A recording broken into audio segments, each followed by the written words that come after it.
Humanos, tudo bem com vocês? Sejam todos muito bem-vindos ao canal Polímata. Estamos no mês de outubro, mês das bruxas, mês do Halloween. Então, por este motivo, o cenário é um pouquinho diferente e o assunto também. Já deixo avisado aqui que temos conteúdo sensível para pessoas sensíveis. Hoje eu vou contar história de 3 grandes vilões, pessoas macabras e sanguinárias que viveram na Idade Moderna, que foi o período ali entre 1453 e 1789. Mas antes de mais nada, não esqueça de se inscrever aqui no canal Polímata, se você já não é inscrito, e de ativar os sininhos para receber a notificação dos próximos vídeos. E vai deixando aí também seu like para poder dar aquela ajudinha no canal.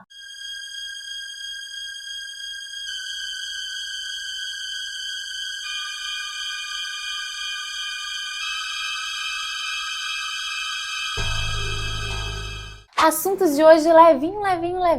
O primeiro deles é um moço que matava só pra ver cair, pra roubar, pra barbarizar tudo. Conhecido como Barba Negra, já ouviu falar? Temido. Até hoje o pessoal escuta o nome dele e se treme todo. E eu digo uma coisa, das 3 histórias, essa é a mais levinha. Ele chega a ser um querido. É apenas um menino assustado perto das outras 2. Porque a outra matou cerca de 2.000 recém-nascidos e envenenou centenas de outras pessoas, tá? Mas a pior de todas é a outra. Ela não só matava as crianças, ela comia, bebia o sangue, saía envenenando os outros. E outra coisa, ela fazia, ó, por um favo, sabe com quem? Com coisa ruim. O quê? Não acredito. Tá pesado o negócio aí. Esse é um aviso de conteúdo sensível, tá, gente? Ó, quando você dorme aí na casa do amigo, na casa dos pais. Hoje é dia de dormir, galera, junto, abraçado. Edward Teach. Você sabe quem é o Edward Teach? Com certeza que você sabe quem é. O famigerado pirata Barba Negra, que é uma das figuras mais icônicas da Era Dourada da pirataria. Ele nasceu por volta de 1680. Não se tem um ano certo de nascimento dele, então é dito que ele nasceu ali por volta de 1680 em Bristol, na Inglaterra. Ele começou sua carreira como marinheiro mercante, mais tarde ele chegou até servir como corsário britânico durante a Guerra da Rainha Ana. E em 1716 que ele iniciou a sua vida de pirataria nas Bahamas, sob a orientação do veterano Benjamin Hornigold. Com o lucro das suas primeiras investidas, roubos, Teach se tornou independente e conseguiu capturar um navio, que ele rebatizou como Queen Anne Revenge, que era o seu famosíssimo navio. E ele aumentou a capacidade do navio para 40 canhões. O negócio dele era entrar pra porrada mesmo, e ele não queria entrar pra perder, não. O Barba Negra, ele barbarizou, ele era temido por muitos no mar. E assim, desde ali em volta da Inglaterra, lá nos Estados Unidos, ele saía barbarizando por todo o mar, fazendo saques, roubos, não tinha dó de ninguém. Era tiro de canhão para todo lado, do jeito que ele entrava num vilarejo, ele matava também. Se ele entrasse no navio, não sobrava uma cabeça no corpo. Era desse jeito, então ele era muito mal. Com ele não tinha nenhuma piedade, não. Ele tinha uma aparência bem tenebrosa. Deixou a barba bem longa, trançava a barba e colocava algumas fitas coloridas. E em ataques noturnos, ele colocava fogo na ponta da barba para parecer ainda mais ameaçador. Teach liderou ataques a navios espanhóis e ingleses no Mar do Caribe. Saqueava navios e chegou até mesmo bloquear o porto de Charleston, na Carolina do Sul. E em um ponto da sua carreira como pirata, ele abandonou toda a sua tripulação numa ilhota como forma de perdão pelos seus crimes e ele sair livre e impune. Então, assim, ele abandonou a galera dele pra, tipo assim, ó, vou deixar eles aqui, vocês me perdoam, me deixem embora, vou deixar todo mundo aqui, tá? E aí ele deixou o time dele todo lá e foi embora. Assim ele conseguiu voltar com a ficha limpa e voltou com um grupo menor, porque era mais fácil entrar e sair dos lugares com menos pessoas. Amigão, né? Amigão do peito, muito legal, pensa nos outros, um querido. Imagina, se ele era ruim pro pessoal que tava do lado dele, imagina pros outros, né? E aí, como são as coincidências da vida, o karma, não sei, o fim dele chegou nessa mesma ilhota que ele abandonou os amigos dele, numa batalha naval que ele, com a nova tripulação dele, teve contra 2 navios ingleses. Em dado momento, eles conseguiram adentrar o outro navio, Tomás achou que estava tudo lindo, tudo bem, falou, opa, consegui, ó, vamos conseguir mais um navio, vamos roubar, vamos saquear. Só que os soldados estavam escondidos abaixo do convés, e aí subiu o filho e massacrou todo mundo, inclusive o Barba Negra, que foi atingido por 5 balas de mosquete, pelo menos, e ficou retalhado com golpes de espada. E sua cabeça foi colocada na ponta do mastro de um dos navios que o atacaram. E, apesar da sua reputação temível, a carreira de Barba Negra como pirata durou apenas 2 anos, de 1716 a 1718. Nem parece, né? Até hoje é muito lembrado pela cultura popular, filmes, livros, diversas histórias com o nome Barba Negra. Ele serve de inspiração para muitas histórias de ficção. E a torre de observação pirata, nomeada de Castelo de Barba Negra, fica em Charlottes Amalie, nas Ilhas Virgens, nos Estados Unidos, e pode ser feita a visitação lá. Reza a lenda que o famoso pirata teria usado a torre para planejar ataques contra embarcações na região e até fixado residência lá. Mas não há comprovação disso. Mesmo assim, é um local muito visitado por causa da fama do pirata Barba Negra. Catherine Dier, a mãe dos venenos, foi uma figura central em um escândalo que envolveu assassinatos de bebês e missas negras. Ai, tá repreendido. Em meio à nobreza da França de Luís XIV. Catherine Dier também era conhecida como Mon Voisin ou La Voisin, e sua tradução queria dizer a vizinha. Ela nasceu em 1640 em Paris. A mãe dela era uma feiticeira e aos 9 anos ela já aprendeu a prática de quiromancia, astrologia e leitura de rosto. Aos 20 anos de idade ela se casou com um joalheiro que já era falido, já estava fracassado, e aí ela precisou de utilizar o trabalho dela, o que ela sabia fazer, para poder colocar dinheiro em casa. Inicialmente, ela preparava poções afrodisíacas, amuletos e poções de beleza. Os homens procuravam ela para poder ser mais viril na cama e as mulheres para ficarem mais bonitas, com seios fartos e uma boca mais diminuta. E agora o povo tá que faz botox pra, né, ficar com bocão. Antes o povo tinha que recorrer à magia para poder conseguir alguma coisa. E esses trabalhos fizeram com que Catherine ficasse muito conhecida na França, inclusive nos círculos mais nobres de Paris. Só que o produto mais vendido dela, o mais procurado, não eram esses, era o pó da herança. E o que seria o pó da herança? O pó da herança era simplesmente alguma coisinha que você dava para alguém ali, que você queria a herança dela. E aí a pessoa fazia o quê? Dava uma falecida de leve e você ficava com a herança. Então, aquelas mulheres que já estavam enjoadas do marido velhinho, demora a morrer, ela doida querendo botar a mão na bufunfa, ela dava aquele pó da herança. Amantes que tinham sido preteridas também, trocadas por outras amantes, elas queriam se vingar da outra amante, né, por quem ela foi trocada. Então elas faziam também uma magiazinha junto ali com a Dier, e era isso. Então foi aí que ela começou a ver o grosso do dinheiro entrar, que aí esse daí era o que dava dinheiro, que era o que o povo queria. Então quando ela percebeu que era isso que dava dinheiro, ela montou ali uma cabana aos redores de Paris. Por isso que ela ficou conhecida como La Voisin, que é a vizinha em francês. E uma de suas clientes mais famosa foi a Marquesa de Montespan, que era uma das amantes de Luís XIV, que contratou os serviços de Catherine para poder se livrar ali de uma rival, que o Luizinho tinha trocado ela por essa outra. Também, a Marquesa de Montespan conspirou junto com a bruxa velha de envenenar o Luís XIV. Foram encontrados documentos que diziam isso.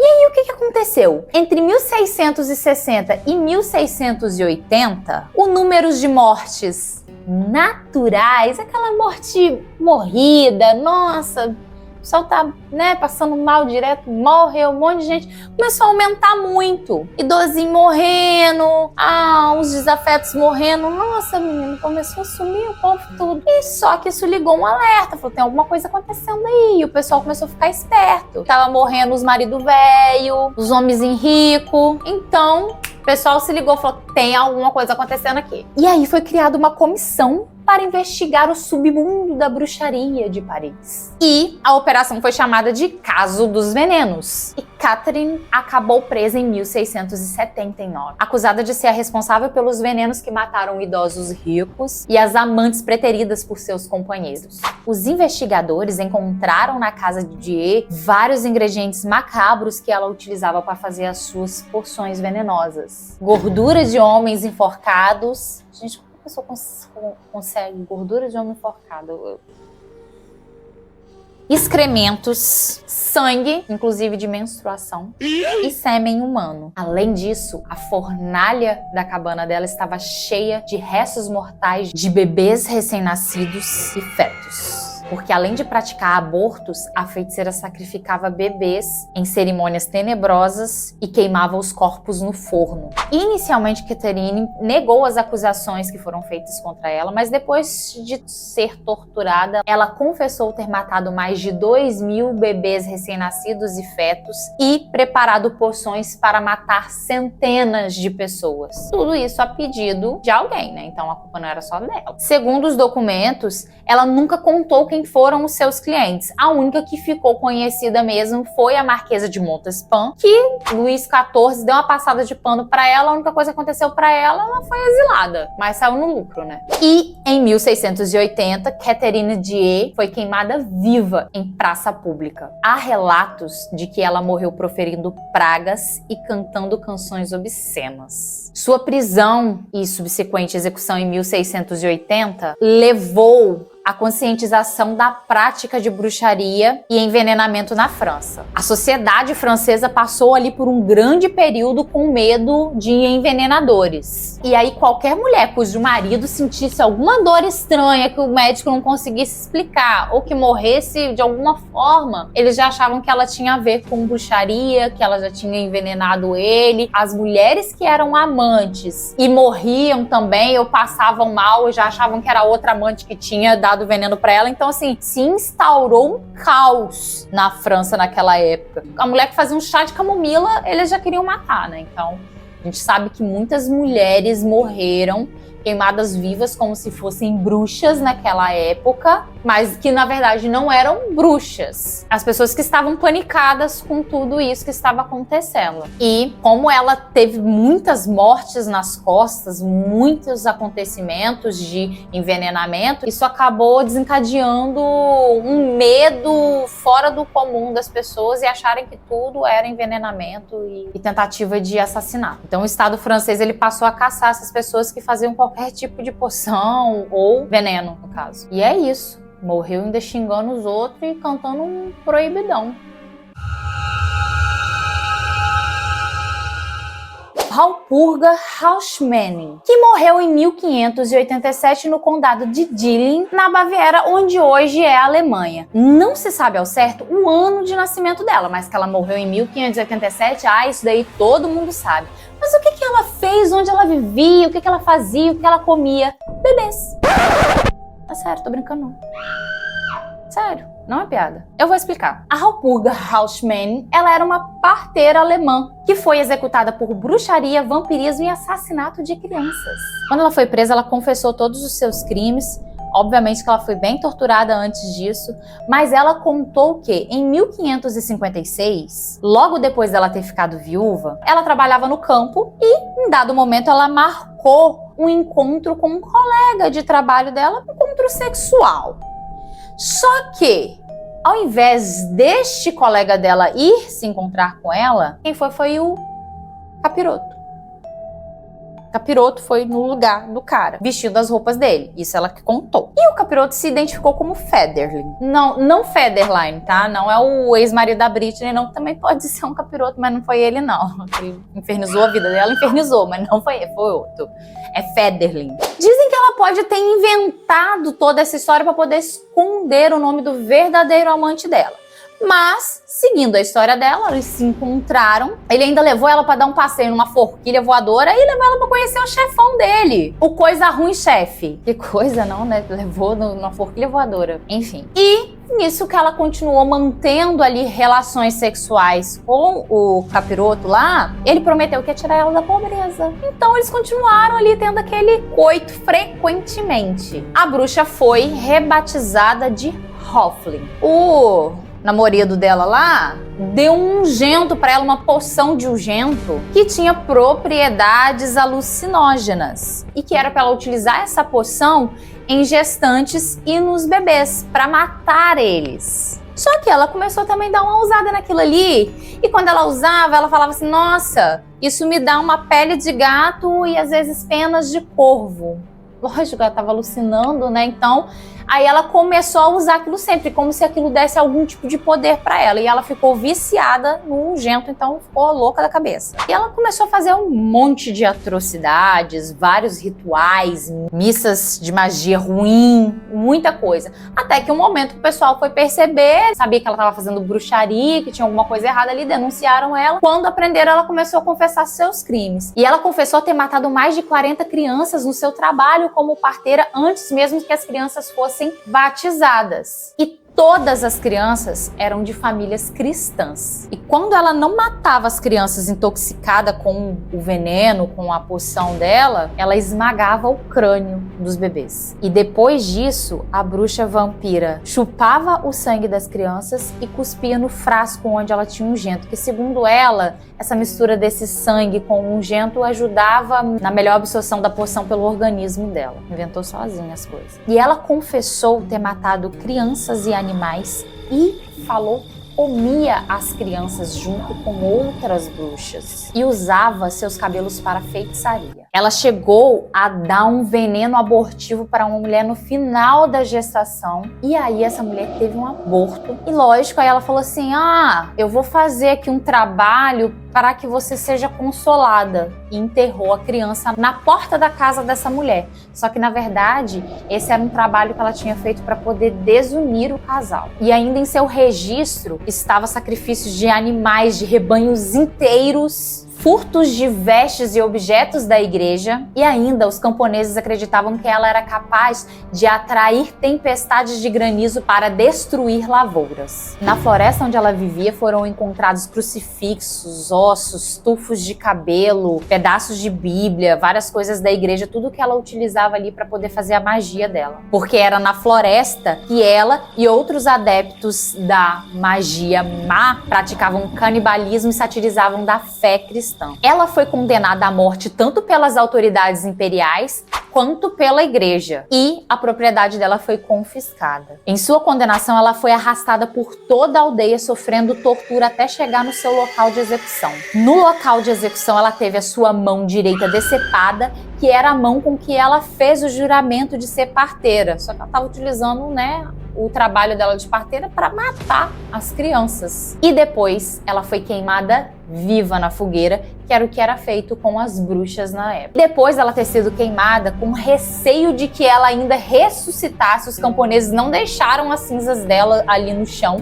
Eles pegaram essas cinzas e jogaram num riacho que fluía próximo ao rio Danúbio para que as cinzas fossem levadas e sumissem com ela dali de perto. Essa é a história macabra de Walpurga Hausmann. Pois é, manas e manos, chegamos a mais um fim de uma história contada aqui pelo canal Polímata. Me conta aqui nos comentários qual história te surpreendeu mais, qual te deixou assim mais impactado. E só um lembrete, quem não se inscrever aqui no canal Polímata e não deixar o like nesse vídeo, eu vou falar pra Walpurga Hausmann puxar seu pé de vez, tá? Tô brincando, gente, eu não tenho contato nenhum com ela. Deu? Tô brincando. Beijos, até a próxima.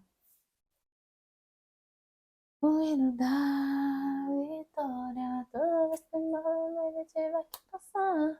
Botar uma Cassiane pra tocar, né?